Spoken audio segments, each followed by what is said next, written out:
Hi friends, welcome back to our channel Village Gossip Kitchen. Friends, நம்மளோட 30 days live weight loss challenge இன்னைக்கு டே வந்து 24 ஆயிடுச்சு. இனி வெறும் ஒரு 6 நாள் தான் இருக்கு நம்மளோட டயட் முடியறதுக்கு. நம்ம 30 days ஃபாலோ பண்ணணும் அப்படின்னு நினைச்ச டயட் முடியறதுக்கு வெறும் இனி 6 நாள் தான் இருக்கு. இன்னைக்கு என்னோட வெயிட் எல்லாமே நீங்க பாக்குறப்போ உங்களுக்கு கண்டிப்பா ஆச்சரியமா இருக்கும். நம்ம வந்து 5 கிலோ குறைக்கணும்னு நினைச்சோம், கிட்டத்தட்ட அது பக்கத்துல நம்ம நெருங்கிட்டோம்.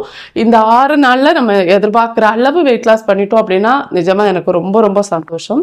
முடிஞ்ச அளவு இன்னும் நல்லா ஸ்ட்ரிக்டான டயட்டை ஃபாலோ பண்ணணும்னு நினைக்கிறேன். இன்னோட வீடியோல பாத்தீங்கன்னா என்னோட மார்னிங் ரொட்டீன் ஒன்று கொடுத்துருக்கோம். என்னோட குக்கிங் vlog ஒன்று கொடுத்துருக்கேன். ஸோ இது வந்து அடுத்தடுத்து வரப்போகிற வீடியோஸில் அந்த மாதிரி தான் வரப்போகுது. அதாவது இந்த 30 days கம்ப்ளீட் பண்ணதுக்கப்புறமா அடுத்து நம்ம போடுறோம் இல்லையா, அதில் வந்து மார்னிங் ரொட்டீன் என்னோட நிறைய பேர் கேட்குறீங்க இல்லையா, டைம் எப்படி சிஸ்டர் மேனேஜ் பண்ணுறீங்க, நீங்கள் பேக் பண்ணுறீங்க, வெயிட் லாஸ் வீடியோஸ் போடுறீங்க, ஸோ இதெல்லாம் எப்படி பண்ணுறீங்க அப்படின்னு கேட்டுறீங்க இல்லையா, அதுக்கு இந்த வீடியோஸ் வந்து உங்களுக்கு ஃப்யூச்சரில் கண்டிப்பாக யூஸ்ஃபுல்லாக இருக்கும்னு நினைக்கிறேன். ஓகே ஃப்ரெண்ட்ஸ், இன்னைக்கு பார்த்தீங்கன்னா வெயிட் லாஸில் வந்து ரொம்ப ரொம்ப முக்கியமான ஒரு விஷயத்தை பற்றி நான் அவங்க கூட ஷேர் பண்ணுறேன். இதை தெரிஞ்சுக்காம கண்டிப்பாக உங்களால் வெயிட் லாஸ் பண்ணவே முடியாது. ஏன்னா கமெண்ட்ஸில் வந்து அவ்வளோ பேர் கேட்குற ஒரு டவுட்டு, சிஸ்டர் எங்களுக்கு வந்து இன்ச் லாஸ் பண்ணணும், அதாவது நேற்று ஒருத்தவங்க கேட்டிருந்தாங்க, எங்களுக்கு வந்து ஹிப் ரெடியூஸோ இல்லை ஏதோ ஒரு பகுதி, பெல்லியோ ஏதோ ஒரு பகுதி, தைஸோ ஏதோ ஒரு பகுதி எங்களுக்கு ரெடியூஸ் பண்ணணும், அது வந்து எக்ஸசைஸ் பண்ணாமல் வெறும் ஒரு வெயிட் லாஸ் ட்ரிங்க் எடுத்தோ இல்லை டயட் ஃபாலோ பண்ணியோ குறைக்க முடியுமா அப்படின்னு கேட்டிருந்தாங்க. ஸோ அதுக்கான ஒரு பதில் தான் இந்த வீடியோவில் நான் கொடுத்துருக்கேன். இது வந்து நான் எப்படி ஒரு உதாரணமாகவே நான் உங்களுக்கு சொல்கிறேன், ஓகேவா. என்னோட ஆர்ம்ஸ் பார்த்தீங்களா, என்னோட கையாக இருக்கட்டும், இல்லை என்னோட அந்த ஹிப் ஏரியா, பெல்லி எல்லாம் பார்த்தீங்கன்னா நான் எவ்வளவு நாளாக டயட் ஃபாலோ பண்ணுறேன். பெல்லி கூட நம்ம வந்து கோகனட் ஆயில், பூண்டு, அதுக்கப்புறம் வந்து ப்ராப்பராக ஒரு டயட்டு ஃபாலோ பண்ணுறப்போ ஓரளவு உங்களால் குறைக்க முடியும். அது பெல்லி மட்டும் கிடையாது, உங்கள் உடம்புல உள்ள எந்த பகுதியாக இருந்தாலும் ஓரளவு கொஞ்சம் குறையும். நம்ம டயட் ஃபாலோ பண்ணுறப்போ நமக்கு வெயிட் லாஸ் பண்ணுறப்போ பார்த்தீங்கன்னா அது கொஞ்சம் குறையும். அதெல்லாம் குறையிறது தான் நமக்கு வந்து வெயிட் லாஸாக காமிக்குது, ஓகேவா. இப்போ லாஸ்ட் ஒரு 1 month தான் நான் எக்ஸசைஸ் பண்ணிட்டு இருக்கேன். உங்களுக்கே தெரியும் இவ்வளவு எக்ஸசைஸ் பண்ணி எவ்வளோ ஸ்ட்ரிக்டாக டயட் ஃபாலோ பண்ணிட்டு இருக்கேன்னு எல்லாம் தெரியும். அவ்வளவு பண்ணியும் கூட நீங்கள் ஃபஸ்ட்டு டே பார்த்ததுலேருந்து என்னோட பெல்லியாக இருக்கட்டும், ஹிப்பாக இருக்கட்டும், அதெல்லாம் எந்த அளவு தான் டிஃப்ரெண்ட் வந்திருக்குன்னு நீங்கள் பார்த்தா உங்களுக்கு புரியும். பயங்கர ஒரு டிஃப்ரெண்ட் அப்படின்னு சொல்ல முடியாது. ஆஹா சேஞ்சஸ்டா 1 monthல வந்து பயங்கரமாக ரெடியூஸ் பண்ணிட்டாங்க அப்படின்னு சொல்கிற அளவுக்கு இருக்காது. வெயிட் லாஸ் பண்ணியிருக்கேன், பார்க்குறப்போ கொஞ்சம் உங்களுக்கு இப்போ கொஞ்சம் நேரமே இருந்ததுக்கு நான் கொஞ்சம் ஒல்லியாக தெரிவேன், அது எனக்கு தெரியும், ஓகே. ஆனால் எக்ஸசைஸ் பண்ணி டயட் ஃபாலோ பண்ணி இவ்வளவு பண்ணதுக்கு அப்புறமா எவ்வளவு தான் என்னால் இன்ச் லாஸ் பண்ண முடிஞ்சிருக்கு அப்படிங்கிறத பார்த்தா உங்களுக்கு தெரியும். உங்களோட உடம்புல இருக்க ஃபேட்டை குறைச்சி நீங்கள் இன்ச் லாஸ் பண்ணணும் அப்படின்னா நீங்கள் அதுக்கு கடுமையாக உழைக்கணும் அப்படிங்கிறது நீங்கள் எக்ஸசைஸ் பண்ணியே ஆகணும். அது மஸ்ட்டாக இருக்கணும். அதுவும் 10 நாள் இல்லை 5 நாள் எக்ஸசைஸ் பண்ணிவிட்டு உங்களுக்கு ரிசல்ட் கிடைக்காது. கண்டினியூவாக வந்து நீங்கள் பண்ணிகிட்டே இருக்கணும். ஒரு 5-6 மாதம் போகிறப்ப தான் உங்களுக்கு அந்த டிஃப்ரெண்ட்டே வந்து ஃபீல் ஆகும். 1 monthல எனக்கு லைட்டாக தான் ஒரு டிஃப்ரெண்ட் வந்து ஃபீல் ஆகுது. எனக்கு மிரரில் பார்க்குறப்போ, ட்ரெஸ் போடுறப்போ, நான் இப்போ இந்த 1 month இவ்வளோ வெயிட் லாஸ் பண்ணியிருக்கேன். இப்போவுமே ட்ரெஸ் போடுறப்போ இந்த ஆர்ம்ஸ் பகுதியாக இருக்கட்டும், இல்லை என்னோட ஹிப் ஏரியாவாக இருக்கட்டும், ட்ரெஸ் பிடிக்குது. கொஞ்சம் டைட்டாக நம்ம போடுறோம்னா கொஞ்சம் அந்த ட்ரெஸ் வந்து பிடிக்க தான் செய்யுது. அப்படி இருக்கிறப்போ நீங்கள் ப்ராப்பராக ஒரு டயட் பிளானோ ஒரு எக்ஸசைஸோ இல்லாமல் ஏதோ ஒரு வீடியோஸில் சொல்கிறாங்கன்னு வெறும் ஒரு ட்ரிங்க் எடுத்து உங்களோட ஹிப்பையோ, பெல்லியையோ, தைஸ் ஏரியாவையோ, ஆர்ம்ஸையோ குறைக்க முடியாது. டயட், ஒர்க் அவுட், இந்த ரெண்டையும் நீங்கள் கரெக்டாக ஃபாலோ பண்ணால் ஒரு 5-6 மாதத்தில் உங்களுக்கு விசிபிளான ஒரு ரிசல்ட் கிடைக்கும். 1 monthல கிடைக்காது, விசிபிளான ரிசல்ட் கிடைக்கிறதுக்கு 5-6 மாதம் வரைக்கும் எடுக்கும். ஆனால் எல்லாரோட உடல் பகுதியும் பார்த்தீங்கன்னா ஒரே மாதிரி இருக்காது. அதே மாதிரி இந்த பாடி ஃபேட் வர்றதுக்கு உங்களுக்கு எவ்வளவு டைம் எடுத்திருக்கும். இப்போ ஒரே நாளில் நீங்கள் இந்த அளவு வெயிட் போட்டிருக்க மாட்டீங்க. ரொம்ப வருஷம் டைம் எடுத்து தான் உங்களுக்கு அந்த வெயிட் போட்டிருப்பீங்க. அதை குறைக்கிறதுக்கு அதில் பாதியாவது உங்களுக்கு டைம் தேவைப்படும் இல்லையா. ஸோ அதனால் நீங்கள் ப்ராப்பராக ஒரு diet plan plus work out follow பண்ணி குறைக்கிறதுக்கு முயற்சி பண்ணுங்க. இப்போது நீங்கள் கேட்கலாம், நீங்கள் மட்டும் லோ கார்ப் டயட்டில் ஒரு 3 மாதத்துல 27 கிலோ குறைச்சிங்க இல்லையா, அந்த வீடியோஸ் அந்த ஃபோட்டோஸில் பார்க்குறப்போ உங்களுக்கு தெரியும் எவ்வளோ பெருசாக இருந்திருக்கு அப்படின்ட்டு. ஸோ அதை மாதிரி எங்களால் ஏன் குறைக்க முடியாதுன்னு கேட்பீங்க. அந்த அளவு பெருசாக இருந்ததுனால தான் 3 மாதத்துல 27 கிலோ குறைச்சிருக்கேன். கிட்டத்தட்ட நிறைய வெயிட் லாஸ் பண்ணியாச்சு. நம்ம இவ்வளோ வெயிட் லாஸ் பண்ணதுக்கப்புறமா அதில் நிறைய பகுதி ஆகியிருக்கேன், இல்லைன்னு சொல்லலை. அந்த ஃபோட்டோஸ் கூட இப்போ நீங்கள் ஒப்பிட்டு பார்க்குறப்போ நல்லா இன்ச் லாஸ் ஆகியிருக்கேன். ஸோ அதுக்கு வந்து நான் அவ்வளோ உழைச்சிருக்கேன். 3 மாதத்துல 27 கிலோ நான் வெயிட் லாஸ் பண்ணதுக்கு அப்புறமா அடுத்து நான் பண்ண விஷயங்கள் வந்து எக்ஸசைஸ் இருந்துச்சு, டயட் இருந்துச்சு. கிட்டத்தட்ட 4-5 வருஷமாக அதை வந்து டயட்டு சில நேரம் டயட்டை விட்டு வெளியே வரேன், கொஞ்சம் வெயிட் போடுறேன், இல்லைன்னு சொல்லலை. நான் அந்த அளவு வெயிட் போடாமல் இருக்கிறதுக்கு ரொம்ப முயற்சி பண்ணுறேன். நான் கொஞ்சம் வெயிட் போட்டோன்னே அடுத்து உடனே டயட்டு ஃபாலோ பண்ணுறேன், வெயிட் லாஸ் பண்ணுறேன். ஸோ அந்த வெயிட்டை வந்து நான் மெயின்டைன் பண்ணுறேன் ஓரளவு. ஆனால் அதுவுமே அப்போ கூட நான் இன்னும் ப்ராப்பராக வந்து ஒரு எக்ஸசைஸை கரெக்டாக ஃபாலோ பண்ணியிருப்பேன். என்னோட ரொட்டீனில் வந்து டெய்லி எக்ஸசைஸ் இருந்திருந்தால் இன்னைக்கு நான் எதிர்பார்க்கறத விட ஒரு நல்ல ரிசல்ட் வந்து கிடச்சிருக்கும். நான் எப்போவுமே டயட்டு கொடுக்குற முக்கியத்துவத்தை என்னோட எக்ஸசைஸுக்கு நான் கொடுத்ததே கிடையாது. எனக்கு டைம் பத்தாது. இன்னொன்று, நான் பயங்கர சோம்பேறி. நான் ஓப்பனாக சொல்கிறேன், பயங்கரமான ஒரு சோம்பேறி. ஒரு 4-5 நாள் எக்ஸசைஸ் பண்ணுவேன், அதுக்கப்புறம் பாடி பெயின் இருக்கும், டயர்டாக இருக்கும், சோர்வாக இருக்கும். எனக்கு வந்து பெருசாக வந்து ரொம்ப நான் ஆக்டிவான ஒரு பர்சன் கிடையாது. ஒரு இடத்துல உட்காந்தேன்னா அந்த இடத்துல என்னை உட்கார விட்டிங்கன்னா நான் ரொம்ப நேரம் உட்காந்துருப்பேன். என்னை படுக்க விட்டிங்கன்னா உட்காரதை விட பெஸ்ட்டு. எனக்கு பெட்டு போட்டு கொடுத்துட்டிங்கன்னா அவ்வளோதான், போதும், சாப்பாடு வேண்டாம் எனக்கு, நான் படுத்துடுவேன். அப்படி ஒரு கேரக்டர் நான். ஸோ அந்த மாதிரி ரொம்ப சோம்பேறியாக இருக்க ஒரு பர்சன் நான். ஸோ நான் அந்த அளவு ஒர்க் அவுட்டை கொடுத்துருந்தேன். நான் இந்த 5-6 வருஷத்தில் வந்து நான் டயட்டுக்கு கொடுத்த முக்கியத்துவத்தை ஒர்க் அவுட்டுக்கும் கொடுத்துருந்தா இன்றைக்கி நான் ரொம்ப ஸ்லிம்மாக இருப்பேன். எனக்கு தெரியும், இந்த ஆம்ஸை என்னால் குறைக்க முடிஞ்சிருக்கும். ஹிப்போ, பெல்லி, இதெல்லாமே இன்னும் எனக்கு நல்லாவே குறைக்க முடிஞ்சிருக்கும். நான் இன்னைக்கு கொஞ்சம் டைட்டான ட்ரெஸ் போட்டுட்டு வந்ததே இதை காட்டுறதுக்கு தான். பார்த்தீங்களா, இப்போவுமே பெல்லி இருக்குது. நேரமே இருந்ததுக்கு நிறைய குறைச்சிட்டேன், இல்லைன்னு சொல்ல. ஆனால் இப்போவும் இருக்குது, எனக்கு இன்னும் இது குறைக்கணும். ஸோ இப்போ வந்து நான் ரொம்ப முயற்சி எடுக்கிறேன், எனக்கு குறைக்கணும், எனக்கு இன்னும் கொஞ்சம் வெயிட் லாஸ் பண்ணணும், கொஞ்சம் கூட பெல்லியெல்லாம் குறைக்கணும், ஹிப்பெல்லாம் குறைக்கணும். அந்த ஆர்ம்ஸ் வந்து எனக்கு எப்போவும் எரிச்சல் வர ஒரு விஷயம் அப்படின்னா கண்டிப்பாக இதுதான். ட்ரெஸ்ஸு போடவே எனக்கு ரொம்ப ஒரு மாதிரி அன்கம்ஃபர்டபுளாக இருக்கும். ஸோ அதனால் இதெல்லாமே நான் குறைக்கணும் அப்படின்னு ரொம்ப முயற்சி பண்ணிகிட்ருக்கேன். அதுக்கான ரிசல்ட் வந்து கண்டிப்பாக எனக்கு கூடிய சீக்கிரம் கிடைக்கும். அந்த நம்பிக்கை எனக்கு இருக்குது. இனி எப்போ வந்தாலும் டயட்டை விட்டு வெளியே வந்தால் கண்டிப்பாக எக்ஸசைஸ் ஃபாலோ பண்ணணும். டயட்டை விட்டு பெருசாக வெளியே வரணும் அப்படிங்கிற எண்ணம் எனக்கு கிடையாது. கொஞ்சம் ஒரு ஃபங்க்ஷன் எல்லாம் போகிறோம், இல்லை என்னைக்காவது வீட்டில் நல்லதாக சமைக்கிறோம் அப்படிங்கிறப்போ சாப்பிட்லாம். இன்னொன்று, நம்ம டயட்டு ஃபாலோ பண்ணுறப்போ வீட்டில் வர ஒரு பெரிய சேஞ்சுனா வீட்டில் இருக்கிறவங்களும் அதை கொஞ்சம் ஃபாலோ பண்ண ஆரம்பிக்கிறாங்க, ஆரோக்கியமாக சாப்பிட்றாங்க. நம்மளை மாதிரி வந்து வீட்டில் இருக்க ஒரு முக்கியமான பர்சன் அப்படிங்கிறப்போ நம்ம சொல்கிறத வாங்கிட்டு வருவாங்க, நம்ம அதை சாப்பிடுவோம், வீட்டில் இருக்கவங்களுக்கும் கொடுப்போம். அதுவே நம்ம டயட்டு ஃபாலோ பண்ணுறப்போ நமக்காக ஆரோக்கியமான உணவுகள் வாங்கிட்டு வரப்போ அதை மற்றவங்களும் சாப்பிட்றாங்க. அந்த மாதிரி ஒரு வெயிட் லாஸ் அப்படிங்கிறது ஒரு ஃபேமிலியையே ஒரு பாதுகாக்கிற விஷயமா நான் பார்க்குறேன். ஓகே ஃப்ரெண்ட்ஸ், ரொம்ப பேசி உங்களை போர் அடிக்க வச்சுட்டேன்னு நினைக்கிறேன். இன்றைக்கி இந்த வீடியோ வேறு ரொம்ப லெந்தியாக இருக்கும். ஸோ இன்னையோட ரொட்டீன் vlog பார்த்துக்கோங்க. இன்றைக்கி 30 minutes வந்து நான் எக்ஸசைஸ் பண்ணியிருந்தேன். பட் இது வந்து வீடியோ ரொம்ப லெந்தியாக போனால் அதை போட முடியாது, இல்லைனா அதை நான் இதில் சேர்த்துக்கிறேன். வெயிட்டு பாருங்கள், வெயிட்டு பார்க்குறப்போ கண்டிப்பாக நீங்களும் சந்தோஷப்படுவீங்க. இன்றைக்கி காலையில் என்னோடய வெயிட் என்ன இருக்குது அப்படின்னு பார்க்கலாம். நேற்று பார்த்தீங்கன்னா 77.200 இருந்தேன் வெயிட்டு. இன்றைக்கி காலையில் வெயிட்டு பார்த்தீங்கன்னா 76.850 வந்திருக்கேன். ஸோ இப்படி தான் நம்மளோட வெயிட் லாஸ் ப்ராசஸ் இருக்குது. இப்போ ஓரளவு உங்களுக்கு புரிஞ்சிருக்கு, நான் ஏறி இறங்கி அந்த மாதிரி தான் இருக்கும். வெயிட்டு செக் பண்ணி முடிச்சுட்டு அடுத்ததாக பார்த்தீங்கன்னா ஒரு பெரிய கப்பு நிறைய தண்ணி எடுத்துட்டேன் குடிக்கிறதுக்காக. நான் காலையில் வந்து ஒரு 5 மணி 5:30, சில நாள் 6 மணி கூட ஆகும் நான் எழும்புறதுக்கு. அதனால் டைமிங் எல்லாம் கரெக்டாக முடியாது. அதுக்கப்புறமா தான் கிடைக்கிற டைமில் ஒர்க்கெல்லாம் பண்ணுவேன். ஸோ இன்றைக்கி காலையில் பார்த்திங்கன்னா ஒரு 5:30 போல் எழும்பிட்டு ஃபஸ்ட்டு வந்து ஒரு பெரிய கப்பு நிறைய தண்ணி வெறும் வயிற்றில் குடிக்கிறது, ப்ரெஷ் பண்ணிவிட்டு அதுக்கப்புறமா தான் தண்ணி எடுத்துப்பேன். ஸோ அந்த கப்பில் இருக்க தண்ணி அவ்வளவும் குடிச்சு முடிச்சுட்டு அடுத்ததாக பார்த்திங்கன்னா இப்போ டீ போடுறதுக்காக ரெடி பண்ணுறேன். 4 பேருக்கான டீ போடுறேன். பால் வந்து ரொம்ப கம்மியாக ஊற்றிட்டு தண்ணி நிறைய சேர்த்தா நான் டீ போடுறது வழக்கமாகவே நம்ம எல்லார் வீட்லேயும் அப்படி தான் இருக்கும். அடுத்ததாக வந்து சோறு ரெடி பண்ணுறதுக்கு நான் எப்போவுமே வடிச்சோறு தான் செய்கிறது. அதுக்காக தண்ணி வச்சுட்டு தண்ணி கொதிச்சதுக்கப்புறமா நான் அரிசி போட்டிருக்கேன். இது ஒரு பக்கம் வேகட்டும். இப்போது அரிசி போட்டுட்டு அதுக்கு அடுத்ததாக பார்த்திங்கன்னா நேற்று வச்ச ரசம் கொஞ்சம் மிச்சம் இருந்துச்சு, அதை வந்து சூடு பண்ணுறதுக்காக அடுப்பில் வச்சுருக்கேன். இந்த பக்கம் தேயிலை போடுறேன். அடுத்ததாக பார்த்திங்கன்னா கீரை பொரியல் தான் செய்ய போகிறேன். அதுக்காக சிவப்பு தண்டு கீரை இருக்குது இல்லையா, அதை வந்து கட் பண்ணி வச்சுருக்கேன். அடுத்து வந்து அதுக்கு சின்ன வெங்காயம் போட்டால் ரொம்ப டேஸ்ட்டாக இருக்கும். பொதுவாகவே நம்ம எந்த குழம்பு பொரியல் கூட்டாக இருந்தாலும் சின்ன வெங்காயம் போட்டால் நல்லாயிருக்கும். ஆனால் எனக்கு இது சின்ன வெங்காயத்தோட தோல் எடுக்கிறது சுத்தமாக பிடிக்காது, ஒரு ரொம்ப கடுப்பான ஒரு விஷயமா இருக்கும். மெயினாக வந்து அது கண்ணறியும் இல்லையா, அதுதான் ஒரு முக்கியமான காரணம். அதனாலேயே நான் நிறைய முறை தவிர்க்கிற ஒரு விஷயம் சின்ன வெங்காயம். ஆனால் இப்போ இருந்துச்சு, சரி கீரை பொரியலுக்கு சின்ன வெங்காயம் நல்லா இருக்குமே, தண்டு கீரை இது, அதனால் நான் என்ன பண்ணிட்டேன்னா அந்த சின்ன வெங்காயத்தோட தோலை உரித்து எடுத்துக்கிறேன். உங்களுக்கு என்ன மாதிரி இப்படி சின்ன வெங்காயம் தோல் உரிக்கிறது கோவம் வருமா? நீங்களும் கமெண்டில் சொல்லுங்களேன். சரி, இந்த பக்கம் சின்ன வெங்காயத்தோட தோல் உரிச்சிட்டு அந்த பக்கம் பார்த்திங்கன்னா நமக்கு வந்து டீ ரெடி ஆகிடுச்சு.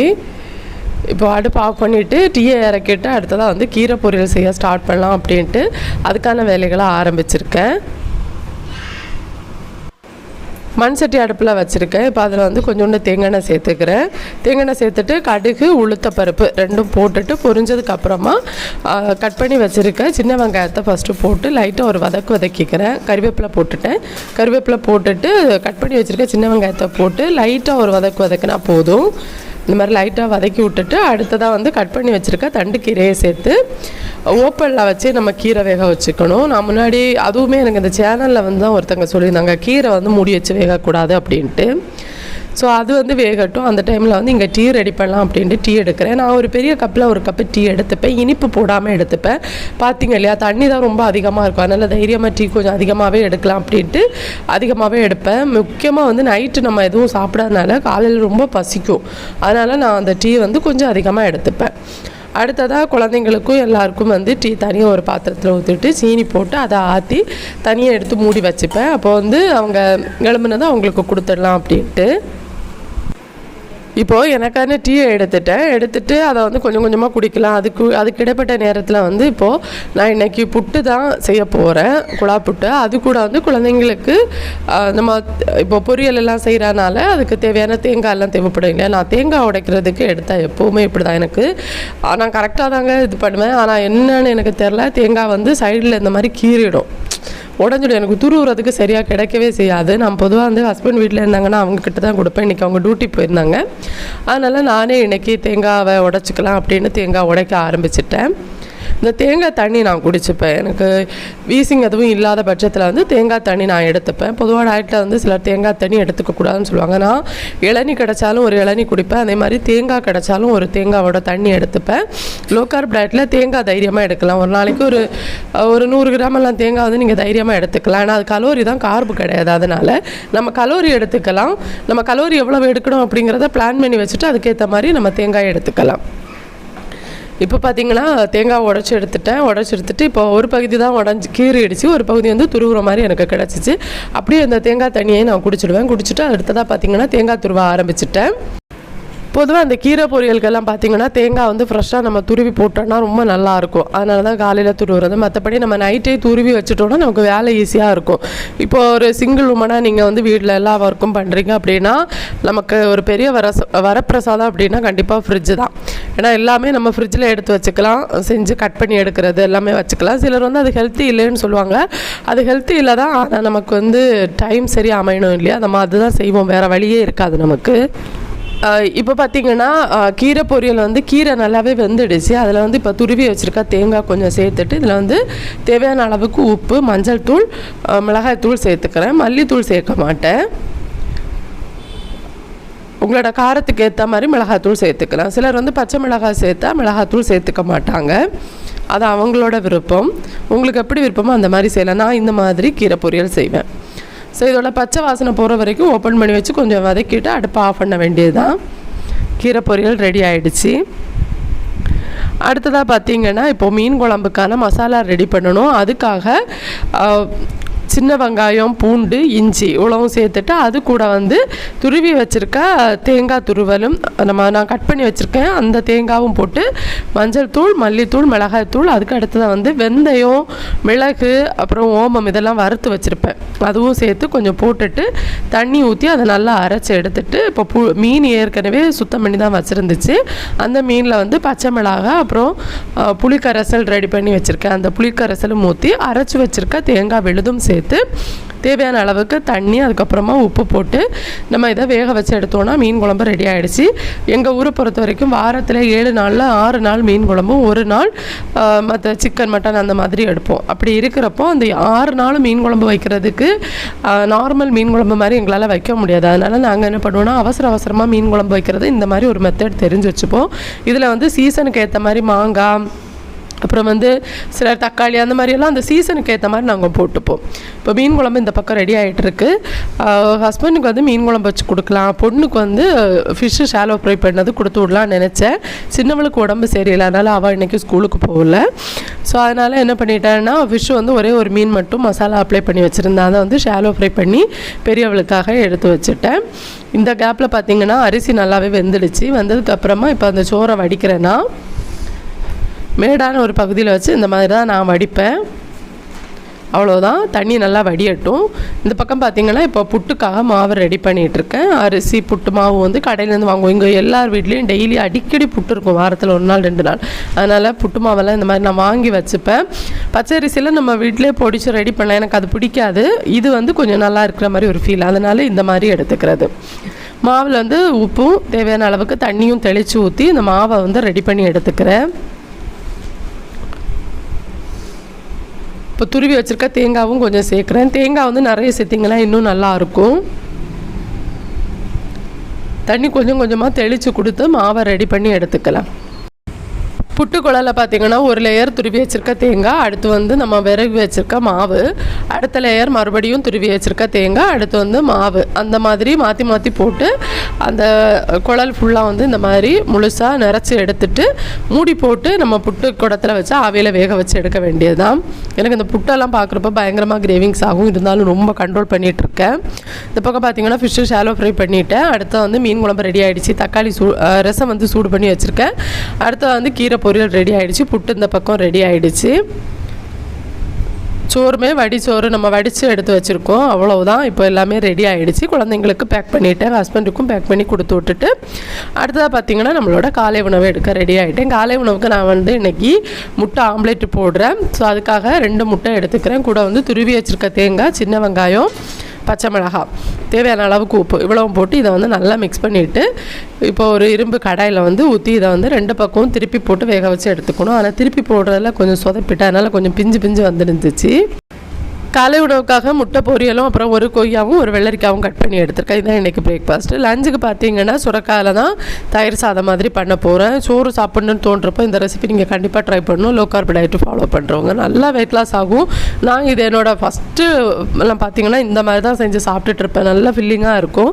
சுரக்காவோட அந்த தோலை ரிமூவ் பண்ணிவிட்டு இதை வந்து கேரட் துருவலில் வச்சு துருவி எடுத்துக்கோங்க. நான் வந்து எங்கிட்ட துருவல் கிடையாது, பக்கத்து வீட்டிலேருந்து வாங்கினேன். அதுவுமே சரியாக துருவ வரல. அதனால் என்ன பண்ணிட்டேன்னா வெஜிடபிள் கட்டரில் போட்டு கட் பண்ணி எடுத்தேன். ஆனால் கேரட் துருவலில் துருவி எடுத்திங்கன்னா தான் அது நல்லா வரும். அந்த சோறு வர மாதிரி அந்த ஒரு பதம் உங்களுக்கு கிடைக்கும். இப்போது வெறும் சட்டியில் போட்டு இதை வந்து நம்ம வேக வச்சு எடுத்துக்கலாம். தண்ணி தேவைப்பட்டால் கொஞ்சோண்டு சேர்த்துக்கோங்க. அதுலேயே தண்ணி இருக்கும், அதனால் நீங்கள் தண்ணி எக்ஸ்ட்ராவாலாம் எடுத்து ஊற்ற வேண்டாம். இப்போ இது நல்லா வெந்துடுச்சு. இதை ஆறட்டும். இதை அப்படியே வச்சுட்டு இதுக்கு தாளிக்கிறதுக்காக இப்போ வந்து நான் கடாய் அடுப்பில் வச்சுட்டு கொஞ்சோண்டு தேங்காய் எண்ணெயும் சேர்த்து அதில் வந்து கடுகு, கறிவேப்பிலை, அப்புறம் வந்து நம்ம உளுந்து, கடலைப்பருப்பு அந்த மாதிரி ஏதாவது போடுறதா இருந்தால் கூட போடலாம். இப்போ ஒரு பச்சை மிளகாய் மட்டும் கட் பண்ணி போட்டுக்கிறேன். கடுகு மட்டும்தான் போட்டேன். பச்சை மிளகாவும் போட்டுட்டு அடுத்ததாக பார்த்திங்கன்னா நம்ம வந்து கறிவேப்பிலை போட்டு தாளிப்பை ரெடி பண்ணிக்க வேண்டியது தான். இந்த கேப்பில் பார்த்திங்கன்னா வேக வச்சுருந்த சுரக்காய் வந்து நல்லாவே ஆறிடுச்சு. ஆறுனதும் அதில் வந்து முடிஞ்ச அளவு நல்ல கெட்டி தயிர் பார்த்து வாங்கிக்கோங்க. எங்கிட்ட வந்து நார்மல் தயிர் தான் இருந்துச்சு, அது எடுத்திருக்கேன். கெட்டி தயிர்னால் இன்னும் நல்லாயிருக்கும். ரொம்ப புளிப்பு இருக்கக்கூடாது, ஓரளவு புளிப்பு அந்த மாதிரி பார்த்து நம்ம வாங்கிக்கணும். இப்போ அது கூட வந்து நம்ம தயிர் ஊற்றி தேவையான அளவுக்கு தயிர் ஊற்றி இந்த மாதிரி நல்லா மிக்ஸ் பண்ணி எடுத்துக்கணும். தேவையான அளவுக்கு உப்பும் சேர்த்துக்கிறேன். அடுத்தா பார்த்திங்கன்னா இப்போ இது ஒரு பவுலுக்கு நான் மாற்றிக்கிறேன். மாற்றிட்டு இதில் வந்து நம்ம ரெடி பண்ணி வச்சுருக்கோம் இல்லையா தாளிப்பு, அந்த தாளிப்பை வந்து கொட்ட வேண்டியது தான்.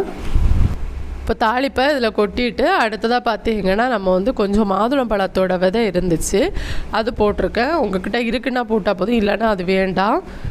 கொஞ்சம் ஒரு நல்ல டேஸ்ட்டு கிடைக்கும். எனக்கு இந்த தயிர் கூட மாதுளம்பழம் போட்டு சாப்பிட்றப்போ நல்லாயிருக்கும். இதில் வேர்க்கடலை வறுத்து கொஞ்சம் சேர்த்துக்கலாம். அது மாதிரி உங்களோட டேஸ்ட்டுக்கு ஏற்ற மாதிரி போடலாம். நிறைய ரெசிபீஸ் பண்ணலாங்க. சுரக்காய், கத்திரிக்காய், இந்த மாதிரி இதெல்லாம் வச்சு நிறைய ரெசிபி பண்ணலாம். நல்லா ஃபில்லிங்காகவும் இருக்கும். லஞ்சு ரெடி ஆகிடுச்சு. வெளியே போயிருந்தோம், அதனால் டின்னர் வந்து வெளியே இருந்து கொஞ்சம் இறால் கிரேவி மட்டும் எடுத்துருந்தேன். அவ்வளவுதான். வீடியோ ஃபுல்லாக பார்த்துருப்பீங்க. இந்த வீடியோ கண்டிப்பாக உங்களுக்கு யூஸ்ஃபுல்லாக இருக்குன்னு நினைக்கிறேன். நாளைக்கு இன்னும் ஒரு இன்ட்ரெஸ்டிங்கான வீடியோவில் உங்களை சந்திக்கிறேன். அது வரைக்கும் பை ஃப்ரெண்ட்ஸ். தேங்க்ஸ் ஃபார் வாட்சிங்.